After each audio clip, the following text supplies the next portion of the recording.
सबसे पहले आप सभी को दिवाली की बहुत बहुत बधाई और ढेर सारी शुभकामनाएं। हम सब जानते हैं कि दिवाली खुशियों का त्यौहार है और इस खुशियों के त्यौहार पर हम सब माँ लक्ष्मी की पूजा करते हैं ताकि घर में सुख शांति समृद्धि आए, खुशहाली आए, धन दौलत और संपदा अपार हो।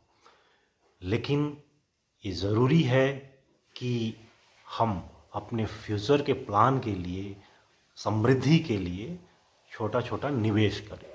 तो इस दिवाली पर मैं आपको एक सुरक्षित निवेश के बारे में बताऊंगा, क्योंकि जब भी हम अपने फ्यूचर की प्लानिंग करते हैं तो ये ज़रूरी है कि हम उसकी प्लानिंग आज से शुरू कर दें। मौजूदा समय में ये ज़रूरी है कि हम जो पैसे कमाते हैं उसे किस तरह से सुरक्षित रखें और ऐसे जगह पर निवेश करें कि हमारा पैसा सेफ भी हो और ग्रो भी करे, मतलब उसमें वृद्धि भी हो। तो वैसे तो बहुत सारे सेविंग के तरीके हैं, लेकिन आज मैं आपको बताऊंगा सुरक्षित निवेश का एक बेहतर तरीका, जिसे आप पीपीएफ जानते हैं। पीपीएफ मतलब पब्लिक प्रोविडेंट फंड। तो आइए इसके बारे में हम जानते हैं। पब्लिक प्रोविडेंट फंड भारत के सभी नागरिक के लिए, चाहे वो अमीर, गरीब, मजदूर, व्यापार करने वाला, सरकारी एम्प्लॉय, प्राइवेट लोग, कोई भी पब्लिक प्रोविडेंट फंड खोल सकता है। तो मैं इस वीडियो में आपको पब्लिक प्रोविडेंट फंड के बारे में बताऊंगा कि आप इसमें किस तरह से निवेश कर सकते हैं और इसे कैसे इस अकाउंट को ओपन कर सकते हैं। देखिए, जिस तरह से सरकारी कर्मचारियों के लिए, वे लोग जो पुरानी पेंशन व्यवस्था में थे, उनके लिए जीपीएफ होता था। तो जीपीएफ में उनकी कटौती निश्चित होती थी और उस आधार पर सरकारी कर्मचारी का पैसा ग्रो होता था, जो सरकार द्वारा रेट ऑफ इंटरेस्ट निर्धारित किया जाता था। लेकिन ये जो पीपीएफ है, ये आम जनता के लिए, इसमें हर व्यक्ति निवेश कर सकता है। तो इसमें पीपीएफ में कैसे निवेश करेंगे, कैसे अकाउंट खोलेंगे, मैं उसमें बता रहा हूँ।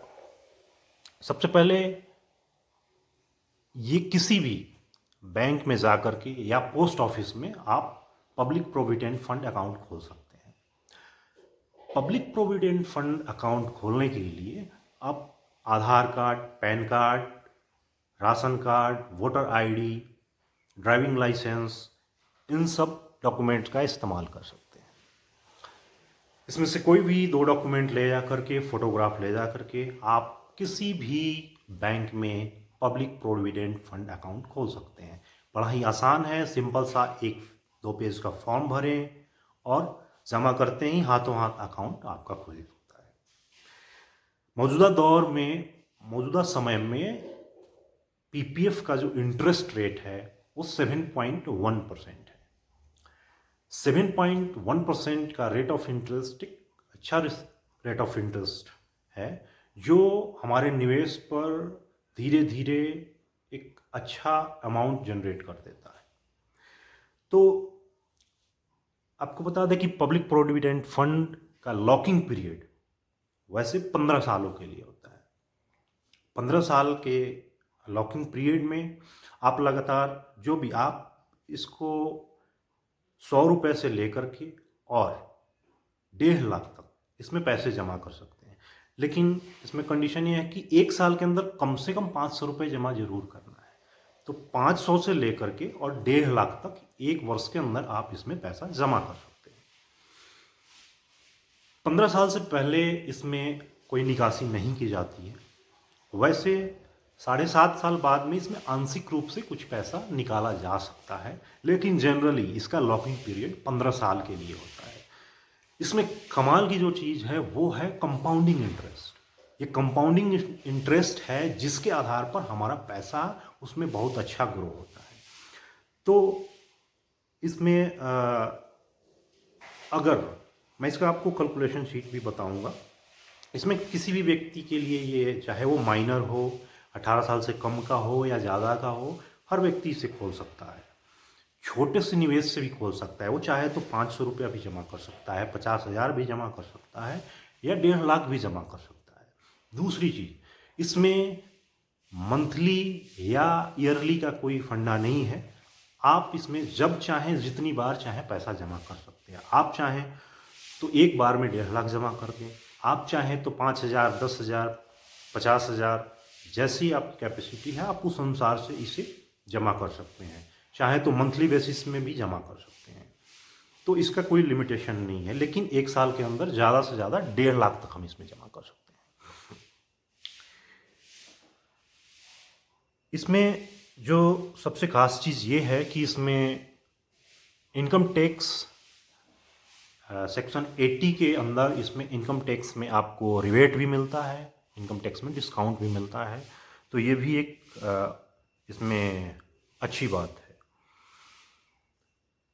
अब हम इसमें आपको बताते हैं कि अगर आप साल में, मैंने राउंड फिगर में एक कैलकुलेशन बनाया है कि अगर आप एक साल के अंदर 1 लाख रुपए जमा करते हैं तो किस तरह से 15 साल बाद ये कितना होगा।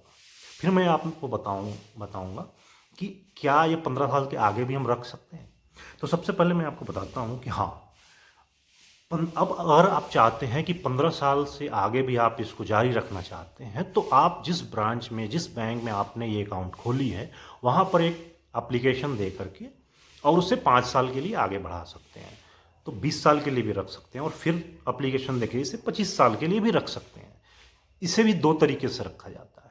अगर आप चाहते हैं कि नहीं, मैं आगे पैसा जमा नहीं करूँगा, मुझे केवल इंटरेस्ट मिलता रहे, तो 15 साल बाद आपको कंटिन्यू रखेंगे, आप पैसा जमा नहीं करेंगे लेकिन बैंक आपको उस पर इंटरेस्ट देती रहेगी। दूसरी चीज़, आप चाहते हैं कि नहीं मैं अपना कंट्रीब्यूशन जमा करता रहूँ, तो आप 15 साल बाद भी हर साल उसमें 1 लाख, 10,000, 20,000, 50,000, जैसी आपकी कैपेसिटी आप जमा कर सकते हैं और 25 साल तक इसमें जमा कर सकते हैं। तो मैंने 1 लाख के ऊपर एक कैलकुलेशन तैयार किया है। अगर हम मान लीजिए सपोज डेट कि हम 1 लाख रुपए का निवेश करते हैं हर साल, और अगर 7.1% इंटरेस्ट रहता है, हो सकता है ये ज़्यादा भी हो जाए, लेकिन पिछले लगभग 3 सालों से 7.1 ही है इसका इंटरेस्ट। तो अगर 1 लाख रुपए हम प्रति वर्ष जमा करते हैं और 15 साल तक जमा करते हैं तो हमारा निवेश कितना हुआ? 15 लाख। और 15 लाख पर 15 साल बाद 7.1% के इंटरेस्ट रेट से लगभग ये रकम हो जाती है 27 लाख, 27.5 लाख के आसपास में।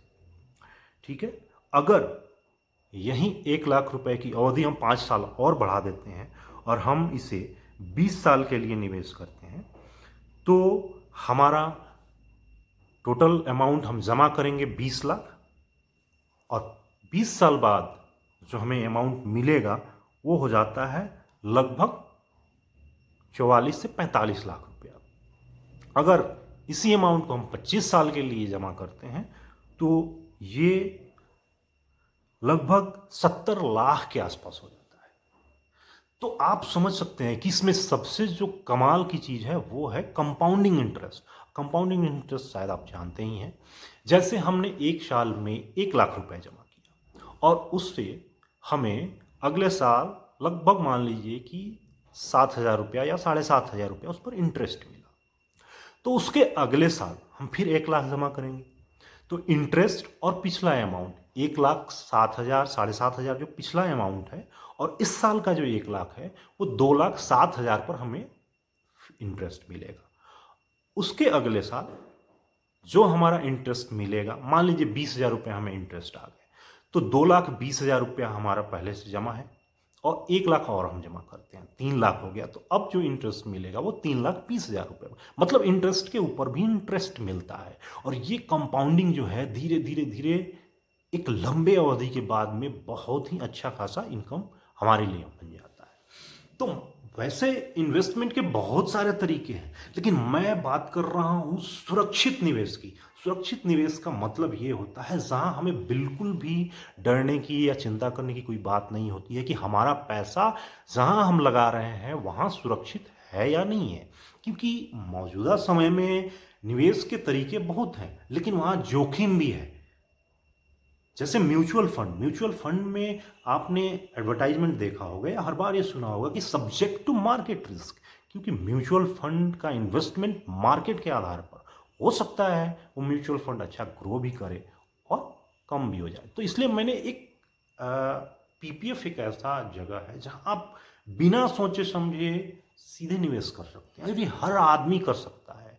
इसमें ये सोचने की ज़रूरत नहीं है कि आपका इनकम 1 लाख है या 50,000 है तब भी निवेश कर सकते हैं। आप अगर 10,000, 20,000, 50,000 रुपये भी कमाते हैं तो आप अपनी कैपेसिटी के अनुसार हर साल या हर महीने 500 रुपया भी जमा कर सकते हैं। और ये छोटा छोटा निवेश ही हमें अपने फ्यूचर की प्लानिंग को तैयारी करने में मदद करता है, क्योंकि जब भी हमें अपना कोई बड़ा लक्ष्य हासिल करना होता है तो उसको शुरुआत हमें आज से करनी होती है। तो छोटा निवेश करें और सुरक्षित निवेश करें। और पीपीएफ के बारे में मैंने आपको जानकारी दी। अगर आप इसमें और भी कुछ जानना चाहते हैं तो हमें ज़रूर बताएं, कमेंट बॉक्स में लिखें, मैं आपको इसमें और भी जानकारी दूंगा। तो मेरे तरफ से इतना ही। ये दिवाली आप सबके लिए समृद्धि लाए, खुशहाली लाए, आपको पैसे की तंगी ना हो। लेकिन पैसे की तंगी ना हो इसके लिए ज़रूरी है कि आप निवेश करें, सुरक्षित निवेश करें। धन्यवाद। जय हिंद। इस वीडियो को लाइक करें और अपने दोस्तों तक पहुंचाएं। आपने पीपीएफ अकाउंट खोल लिया है, अच्छी बात है, सबको खोलनी चाहिए। और सब तक ये वीडियो पहुंचाए। नमस्कार।